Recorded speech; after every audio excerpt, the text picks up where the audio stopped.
What's up, guys? In breaking news, Christie is going to end his presidential campaign at 5 p.m. Eastern time. He's going to make the announcement. So it is official. The pressure has gotten to him, and he doesn't want to be responsible for sealing the deal for Donald Trump in New Hampshire. So he's going to go ahead and drop out. And it's kind of funny because I was watching one of his town halls last night, and he was positive that he was not dropping out. But I guess he slept on it, and he's going to get out of the race. So we're going to do an updated prediction. And we've also, in addition to this, I was already going to make this video because we've been having a change of polling. And there's also speculation about other candidates getting out. So things are about to get really interesting. So here's our map. We're going to go over the first four. But first, I want to take a look at... so Ramaswamy is putting all his money on Iowa along with DeSantis, and there's rumors that both of them are dropping out after Iowa if they don't get the finish they want. DeSantis, it's like a 50-50, but Ramaswamy, it's like a guaranteed. If he doesn't get at least second, he's going to be done. And there's all these reports about his campaign falling apart, and people are leaving to find other work, and they're pulling ads and all this kind of stuff. And I just thought it was interesting because we have the amount of events and counties that the candidates have spent their time in. And Ramaswamy has hands down spent the most amount of time in Iowa, second, followed by DeSantis. And what's interesting with the DeSantis plan is DeSantis is targeting all of the counties that Ted Cruz won in 2016. And if you guys remember, Donald Trump was favored to win the Iowa caucus back in 2016. And then on election day, Ted Cruz had an upset. It was close, but Ted Cruz was able to pull it off. So maybe DeSantis is kind of banking on the same strategy. But, Iowa's weird, and we could, who knows what's going to happen in Iowa. It could be an upset. But Iowa's one of the states in this prediction. It's not going to be affected by Christie, I don't think. So if you look right now, Trump has a 52 point, he's at 52 in Iowa. And looks like Haley has now surpassed DeSantis. So DeSantis was banking everything on this. So yeah, Haley has passed him. So if DeSantis can't even finish second in Iowa, it's probably going to be over for him. But he's persistent on the fact that he's not dropping out. So for the sake of this video, we will leave him in, and we can go ahead and characterize. So I don't think Trump is going to get over 50% come election day. It'll probably be close, but I would probably say somewhere around 47. With Haley's momentum, I feel like she's going to do better than expected, but I think DeSantis is going to outperform the polling just with the fact that he's visited all 99 counties, and he's the most conservative in the race. So people are not giving him the credit I think he deserves in Iowa.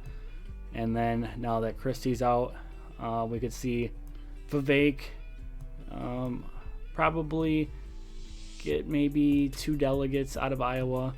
Asa Hutchinson with 1. I could see something like that. But so Trump would win Iowa, I'm predicting, with 19 delegates. Now if we go over to New Hampshire, this is where it really gets interesting. So the last poll before Christie dropped out, Haley was within 4, I believe.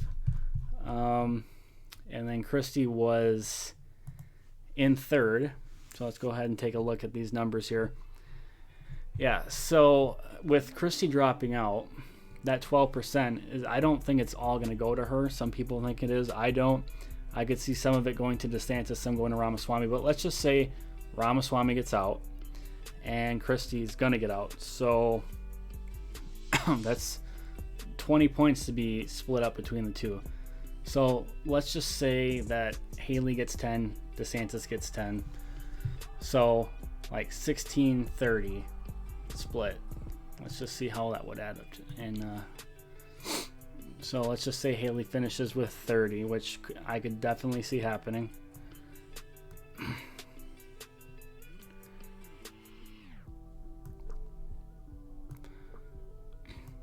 And then I don't think he will finish with 50, but probably the 40% mark.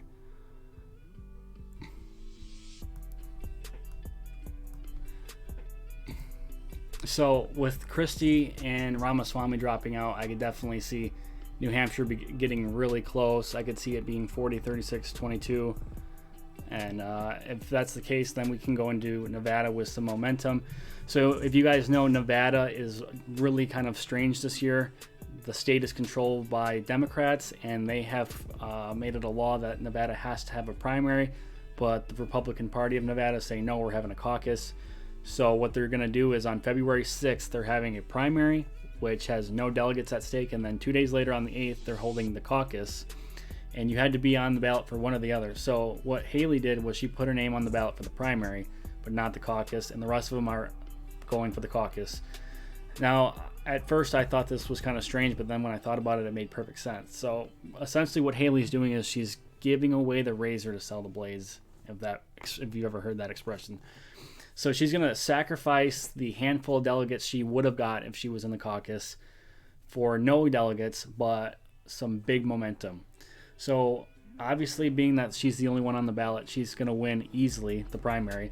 And then she can turn around and say, hey, look, everybody, I won Nevada. I can win. And then she goes into her home state of South Carolina with some wind behind her back. And people like you and me, people who are watching this video who are up to their neck in politics, will know that they had a primary and a caucus and she didn't actually win. But other people who don't pay that much attention will just look at the headline and go, oh, okay, Nikki Haley won Nevada. I guess we're getting on the Nikki Haley train. And then you see how things go from there. So the last polling I saw with Nevada, they actually took her out of the equation, which makes sense since she's not going to be a factor. So by this point, it's going to be a three-way race. And without Nikki Haley, it'll be just DeSantis and Trump. So if we take Christie's and Ramaswamy's and put it into DeSantis's, I'm predicting that he should get around maybe 18, 19, and then Trump will get the rest of the delegates here. So I could see like an 80-20 split. Trump is crushing and all the polls I've seen out of Nevada. So I could definitely see him running up the numbers there. Then last but not least, we head into South Carolina, the last of the final four. And I believe this is where Trump will secure the nomination because obviously DeSantis isn't going to go beyond this if he even makes it this far. And this will be Nikki Haley's last stand. This is her home state. If she gets crushed here, she's done. And I'm predicting that Trump's going to offer her the VP spot and she'll drop out and join his team. So let's take a look and see where we're at in South Carolina. So yeah, Trump's dominating, but so there's a lot of split here. If we just take DeSantis and we put all these numbers into Haley, let's give her the benefit of the doubt and say that she gets all of it.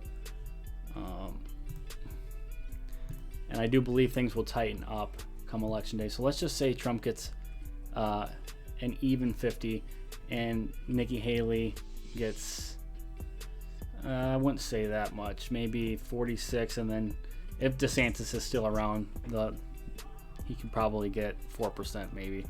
I feel like at that point his candidacy will be pretty much done.